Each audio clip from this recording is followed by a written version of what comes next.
We all know the formula. We swooned over their first kiss, we cried during their big romantic gestures, and we cheered for their happily ever after.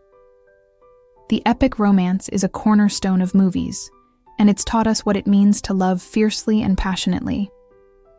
But what if those love stories we bought into weren't so epic after all? What if they were actually just masterclasses in dysfunction? Today, we're pulling back the curtain on 5 of the most famous movie couples that basically taught us all to chase red flags. From emotional manipulation to straight-up abuse, these are the movie romances that were actually just trauma. Number 5. Allie and Noah from The Notebook. Kicking off our list is the couple that defined our relationship goals for a whole generation. Allie and Noah from The Notebook. Their story is sold as this passionate, once-in-a-lifetime love that can overcome anything, from class differences to time itself. But let's be real about how it started. Noah literally threatens to fall to his death from a Ferris wheel unless Allie agrees to go out with him. That isn't romantic persistence. It's emotional blackmail. Their whole summer romance is just a cycle of non-stop screaming arguments, breakups, and even some physical fights, all of which the movie tries to paint as proof of their intense passion. When Noah says, "We fight all the time," he's not describing a healthy relationship. He's describing a toxic, volatile connection where chaos is mistaken for passion. The film pushes the dangerous idea that true love has to be born from constant conflict, a narrative that normalizes some seriously dysfunctional behavior. Number 4. Belle and the Beast from Beauty and the Beast. At number 4, we have a tale as old as time, and a debate as old as time. Stockholm Syndrome. While fans have argued about this for years, you can't ignore the core setup.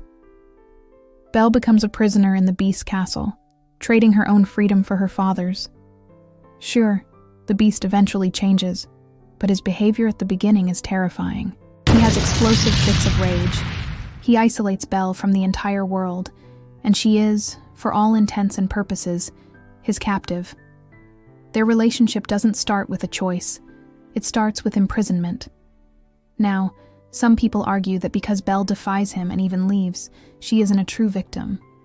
But the story still depends on a woman being trapped with a monstrous captor and falling for him as he becomes slightly less monstrous. That dynamic, where one person has all the power and the other has to adapt just to survive, is a deeply traumatic foundation for a relationship, no matter how great the library is. Number 3. Christian and Anastasia from 50 Shades of Grey.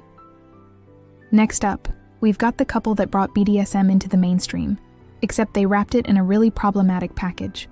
Christian Grey and Anastasia Steele.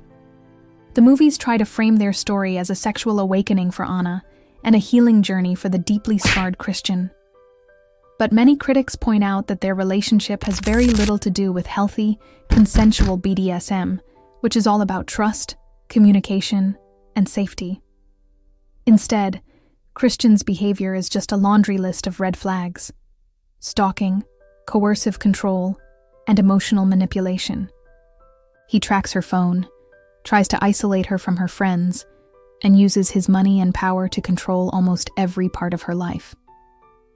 The story uses his traumatic past as an excuse for his need for control, but it really just reads as a textbook example of an unhealthy power dynamic dressed up as romance. It pushes the tired and dangerous trope that a woman can fix a broken, controlling man with her love. Number 2. Edward and Bella from Twilight. At number 2 are the glittering, sparkly poster children for codependency: Edward Cullen and Bella Swan. It was sold to millions of fans as this epic, forbidden love story, but it's actually just riddled with red flags from page 1. Let's not forget that one of Edward's first moves is to stalk Bella.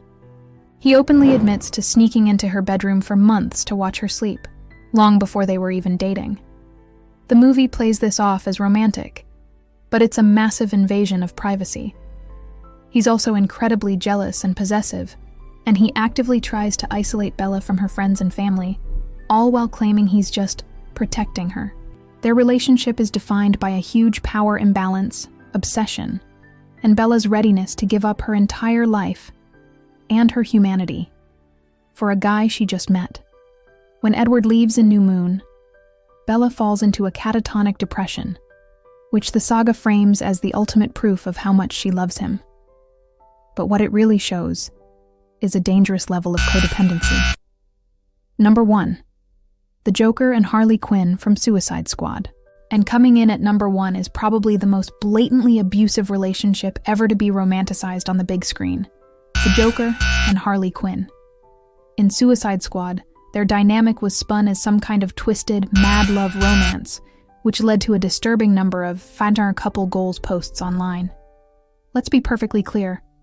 This is not a love story. It is a story of abuse. Full stop. The film toned down the violence from the comics, but the toxic foundation is all still there. The Joker manipulates his psychiatrist, Dr. Harleen Quinzel, and then tortures her with electroshock therapy to create Harley Quinn. He's emotionally and physically abusive to her throughout their entire relationship. Yet the movie frames his act of breaking her out of prison as a grand romantic gesture. Their entire dynamic is a cycle of abuse, where Harley is endlessly devoted to a man who constantly hurts her, uses her, and then throws her away. Calling this relationship aspirational isn't just edgy, it's incredibly dangerous. These are just 5 examples, but Hollywood is full of them. What other movie couples did you root for before you took a step back and saw a giant red flag? Let us know in the comments below. And if you're seeing these patterns for the first time, hit that like button and subscribe for more pop culture commentary.